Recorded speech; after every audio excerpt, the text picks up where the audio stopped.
Olá, meu nome é Billy Banto Soluelo, eu sou angolano e moro no Brasil há 11 anos. Eu sou a Jéssica Clements, eu sou canadense, eu moro no Brasil há 5 anos. Eu tenho 25 anos.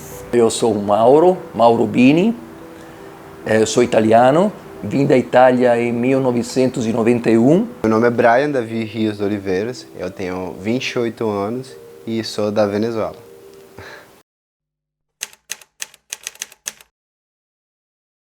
Então eu vim para o Brasil, foi em 2008 para começar, não é? Eu ganhei uma bolsa de estudo para poder formar-se em artes visuais aqui no Brasil. Na altura eu não tive a oportunidade de escolher, até inclusive alguns alunos escolheram onde gostariam de estar, Brasil, no caso, com o Estado brasileiro, não é? Eu acabei calhando no Espírito Santo e na UFES. Eu acho que foi sorte da minha parte porque acabou agregando várias coisas boas que me tornaram, ou seja, pude aperfeiçoar aquilo em que eu já fui, era, sei lá, etc. E é isso, eu acho que foi uma boa escolha ou sorte.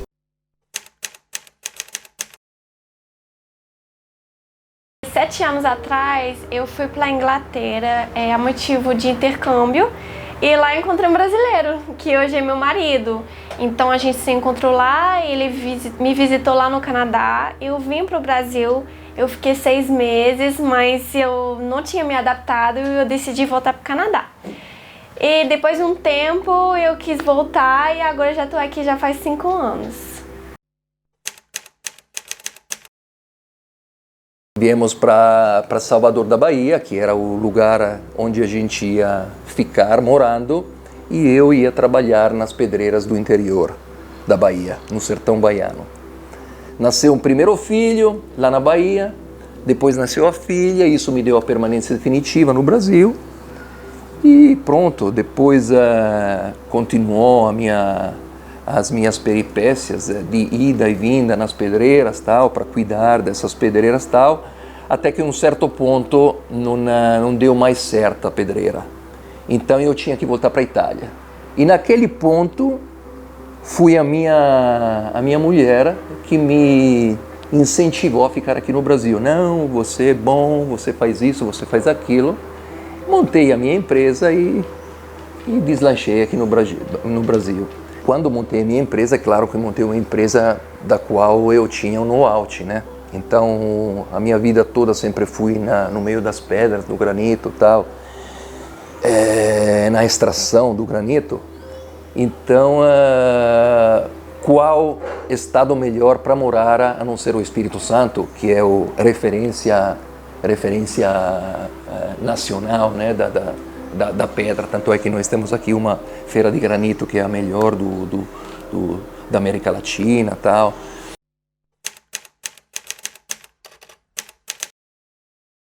Então, minha história, porque eu vi aqui no Brasil, é meio louca, assim, eu sempre que eu uso essa palavra para definir, né, sempre que alguém me pergunta em tudo, como eu tenho um sotaque, sempre, agora que passo nos lugares, me perguntam, como que é sua história, é meio doido.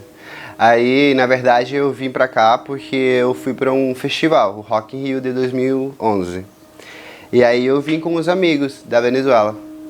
Lá nesse festival, eu conheci um rapaz e a gente ficou namorando virtualmente por uns 2 meses. A gente se conheceu mais ou menos em setembro e a gente ficou conversando até mais ou menos novembro. Em novembro ele foi pra Venezuela pra me visitar. Solidificou um pouco o relacionamento e quando em janeiro desse ano ele falou, bora pro Brasil. Eu falei, beleza, bora. Eu já sabia, o país já tinha passado tava decaindo, a gente já sabia que isso não ia pra frente e eu vim pra cá com ele. E lembro que quando eu liguei pra mamãe, ela na época, você é doido, menino? Como que você vai para Estados Unidos, para Brasil, largar suas coisas? Você é louco, não pode e tal. Eu, mãe, então, eu não tô pedindo autorização à senhora se eu posso ir para o Brasil. Falando que eu já tenho minha passagem, tô indo.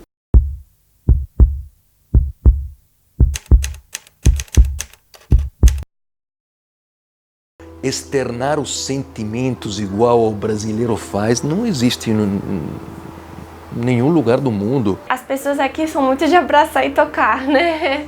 Lá no Canadá, a gente abraça a nossa família, nosso amigo, mas pessoas que a gente não conhece, a gente vai dar a mão primeiramente, então tem mais essa questão de quente, a gente fala que aqui é um povo quente, né? De sempre beijar, abraçar, estar juntos. Eu vejo que lá é um pouco mais frio. Não gosto nem às vezes de falar que eu faço medicina, porque as pessoas já me veem, nem me conhecem. Ai, parabéns, você é um... Assim, nem sabem a minha história e falam isso, entendeu? Mas só pelo fato de eu fazer medicina. Se eu fosse fazer enfermagem, não ia falar isso. Entendeu? Mas aqui você tem essa questão pela medicina. E na medicina não. Entendeu? Então, porque tipo assim, acho que lá as pessoas, a gente se ensinada, essa questão da cultura, né? Lá a gente é ensinado que, cara, todas as profissões são valorizadas. Todas. Entendeu? E quando as pessoas entram eles sabem que a educação é uma forma deles transformarem sua vida. Mas aqui temos o Congo, né? Temos o Congo, temos a capoeira, né? Temos o jongo, né?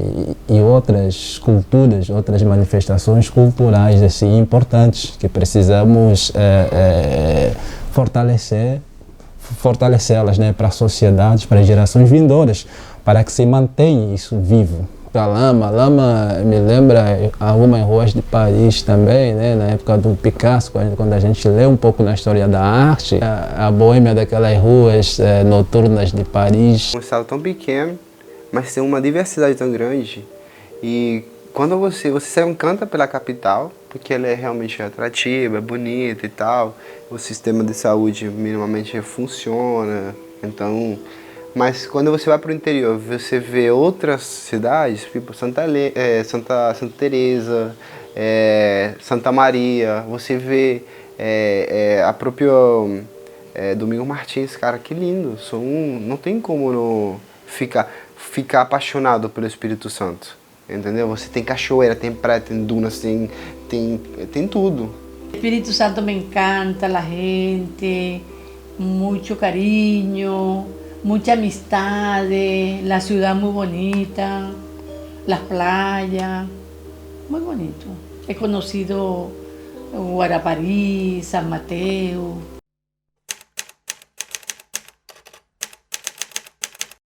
Quando cheguei, eu teve duas amigas que me ajudaram muito e que fizeram a diferença na minha adaptação, que no início eu nem conseguia ir no supermercado sozinha, né, que eu não falava a língua. Então eles me ajudaram bastante nessa adaptação aqui no Brasil. Eu conheci elas aqui. No caso, a gente falava meio inglês, meio português, meio francês, era uma mistura de línguas e de gestos, né? Mas como que a gente morava na mesma casa, a gente começou a se adaptar, mostrando pelo telefone, e a gente acabou que somos amigas até hoje. A maior riqueza que ela tem, que ela passa pra mim todos os dias na nossa amizade, ela é uma hoje das minhas maiores amigas, é essa simplicidade dela. Então é uma coisa assim que eu aprendo dia após dia. Eu lembro e ela se propunha tudo. Ela queria realmente aprender bastante, assim, se integrar na nossa cultura. É engraçado porque a gente olha e vê, é uma pessoa do outro lado do mundo, a gente nunca imaginava que a gente ia se conhecer e se conectar. Sim. E hoje é uma das minhas melhores amigas. Então eu vejo ela como uma das minhas irmãs, como se fosse uma irmã mesmo, sabe? É uma irmã que o mundo me deu. E uma pessoa... E uma pessoa do outro lado do mundo, e a história dela é muito bonita, porque ela veio pro Brasil por amor, né? E o amor pelo marido dela, e aqui como que o amor se propagou, né? Porque hoje eu amo ela e a Lari também, eu sei que isso é recíproco também, ela ama. Sim. A gente, então como que o amor une as pessoas independente da raça, da onde elas vêm, de como elas são, sim, da cor, sexo. Então acho que a linguagem do amor é a linguagem universal que une qualquer pessoa independente de onde elas estejam, né? Como tenho vínculos com o Brasil, tenho uma filha cá, provavelmente terei uma vida de vai e vem, vai e vem, vai e vem. Isso aqui, ó, me proporcionou isso daqui. Meus dois filhos, o Christopher foi embora, nos deixou em 2014, está no melhor lugar, de paz. E nós continuamos nessa guerra social, política, religiosa, mas é preciso buscar a espiritualidade.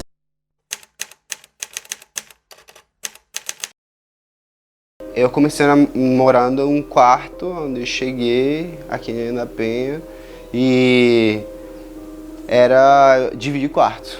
Eu tinha que dividir quarto. E eu não tinha nada, só tinha minha roupa. Não tinha nem colchão. Aí o moleque, eu ia dividir quarto, aí o moleque ele tinha um colchão, aí eu dividi, dormia no chão mesmo. Allá en Venezuela las condiciones eran otras. Yo trabajaba, estaba muy bien, las condiciones eran muy buenas. Cuando él se tomó la decisión de venirse para acá, todavía estaban más o menos hasta 2015. De allí todo decayó. Pero acá la vida es otra. Quando a gente vem como estudante, você traz uma graninha aí assim para você poder sobreviver por cá. Uma hora essa graninha acaba. Você precisa buscar um emprego, um trabalho, um freelance, né? Alguma coisa assim para poder sobreviver. E fiz tudo isso, dei aulas particulares, vendi alguns trabalhos de arte.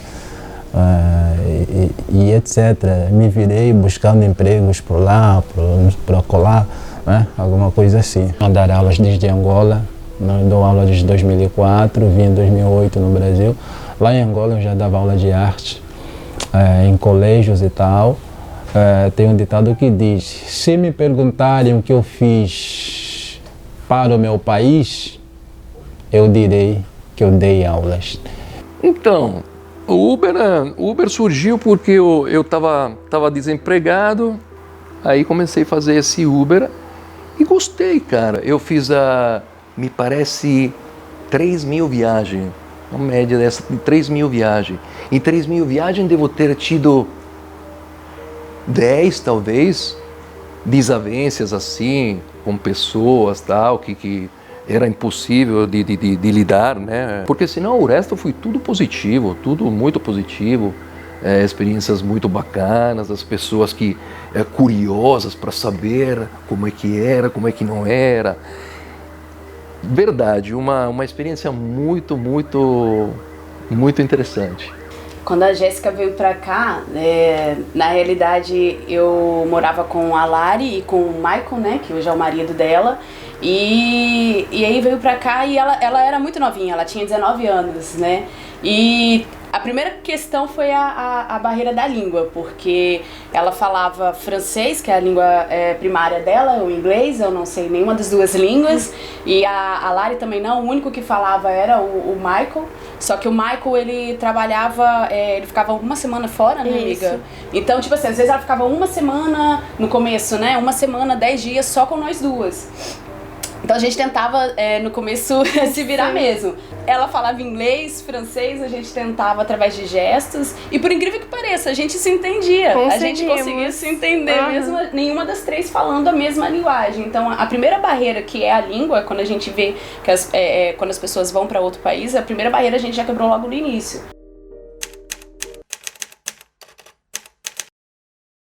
Mas aqui há muitas questões raciais. Há racismo no Brasil, não é? Temos que ter coragem de concordar, sei lá, de ver isso, não é? Precisamos ver isso e começar a tratar, pelo menos para reduzir.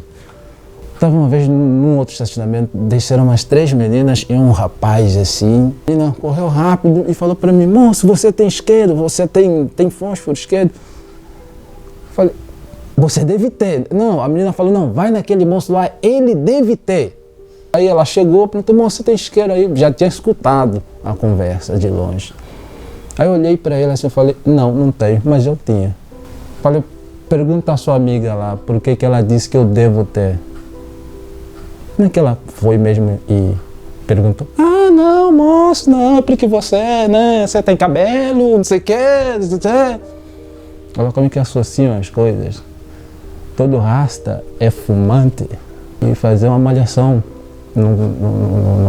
nas pracinhas assim. E tivemos a conversar sobre política e tal, etc, enfim. Aí o rapaz me perguntou, você não é daqui não, né? Não, não sou, etc. A conversa desenvolveu-se, evoluiu. E começamos a falar de preconceitos e tal, etc. Eu falei, olhe para mim. Que profissão você me daria? Ou que área, não é social, você acha que eu atuo ou atuaria? Mexo com o quê? Numa linguagem mais direta, você acha que eu mexo com o quê? Aí o senhor começou olhando para mim e disse, eu acho que você... Ele pensou justamente no que eu tinha pensado no momento, sabia? Ele disse, eu acho que você mexe com, tipo, negócios de rua. Você vende na rua, assim, sabe? Bom... Nada mal, é opinião, é muito respeito a quem vende na rua também, é trabalho. E considero isso, e precisamos trabalhar. Não é? Enfim, eu falei, ok, mas eu sou professor. Sou professor, sou estudante, sou graduado, sou mestre. Não, porque você, esses cabelos assim, você... Olha... Sabe, a sociedade é que produziu isso, estruturou isso e incutiu na cabeça das pessoas.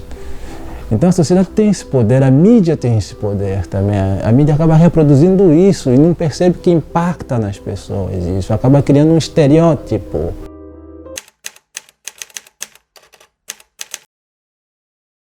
Quem decidir deixar o próprio país para ir em outro lugar tem que ser um pouco frio dentro, de não ser muito apegado com os pais, de não ser, porque senão não vai dar certo não. Porque tem que ter coragem, cara. Você tem que abandonar tudo mesmo. Cada um resiste da forma como que é capaz, a forma como ele lida com a situação, a forma como ele enxerga a questão, a forma como ele foi ensinado a lidar com determinadas situações. E isso que vai determinar o quanto ele vai ser resistente ou ele vai conseguir, né, essa resistência. Eu acho que todo mundo deveria passar por essa experiência de morar fora, que seja 6 meses, que seja 1 ano, porque você cresce de uma forma que qualquer trabalho, qualquer outra coisa não vai te trazer. É um crescimento pessoal tão grande, você encontra a sua identidade, então eu acho que isso é muito importante. A pessoa tem que ter coragem para começar. Vamos para lugares longe, vamos para culturas diferentes, vamos conhecer novas pessoas, termos diferentes experiências assim. Tudo isso requer coragem.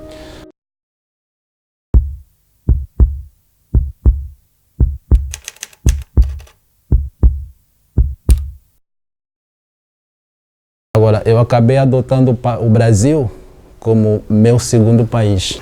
Olha, em casa eu acho que é onde que a gente nasceu. Mas aqui é meu cantinho. Esse aqui é meu lugar. Hoje em dia seria muito difícil eu deixar o Brasil e não deixar uma parte de mim aqui no Brasil. Muito orgulho, com muita honra, é que eu aprendi muitas coisas também, não é? Mesmo com todas as dificuldades que eu passo, eu estou na melhor fase da minha vida. Se eu estou bem, estou, mas a minha casa continua lá. Eu tenho uma casa em Angola, casa da minha mãe, claro. E aqui o Brasil é minha segunda casa. Aqui no Brasil, quem bota pé aqui no Brasil fica contaminado.